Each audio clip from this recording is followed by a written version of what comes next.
Hello, Georgia trainers. Welcome to our first tutorial for Phase 2 of the Georgia Professional Development System, or Georgia PDS for short. We have plenty more instructional videos heading your way as we begin to unfold the new functionality of the system for trainers. Today, we will cover how to submit a training for approval. It's important to note that the training approval process has not changed. The screens in Georgia PDS look different than what you're used to seeing on Georgia Training Approval's website, but the process is exactly the same. After I've logged into Georgia PDS, I'm taken to the trainer information page. I'm now on the trainer information page. Look at the top navigation bar. Here I see my profile, trainings, conferences, Georgia approved trainer, trainers, and reports. I want to submit a training for approval, so I click on the Georgia approved trainer navigation tab and then select my trainings. From here, click the submit new training button. First, I select the type of training that I'm submitting by clicking the appropriate radio button. The options are CDA training, 40-hour director training, health and safety orientation, and other. In this case, I'm selecting other. I will also enter the training and the description of the training here. For the purpose of this demonstration, my training title is Pre-Conference Test Training. Notice that the training level defaults to beginner. The data in this field is based on the trainer designation assigned to the trainer.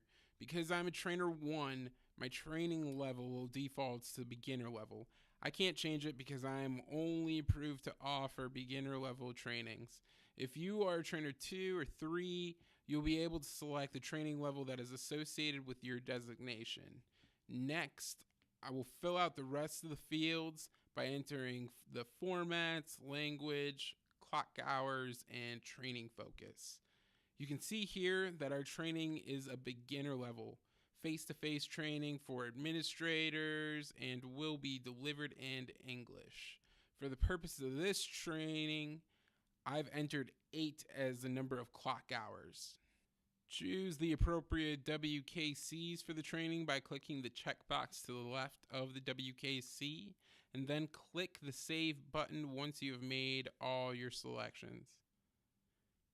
Next, I want to upload my instructional plan and handouts. However, notice that the upload file button is grayed out. I can't upload my documents until I've saved this training record. So I scroll all the way to the bottom of the page and I click Save Without Submitting button. After I save the training record, I see that the upload button is now blue and active for use, which means that I am good to go to upload my documents. I upload my required documents, which, as you know, includes the instructional plan and any other supporting documentation I may have, such as handouts or a PowerPoint presentation. For the purpose of this test, all the required documentation has been saved as one document, and as you can see here, that document is now uploaded into the system.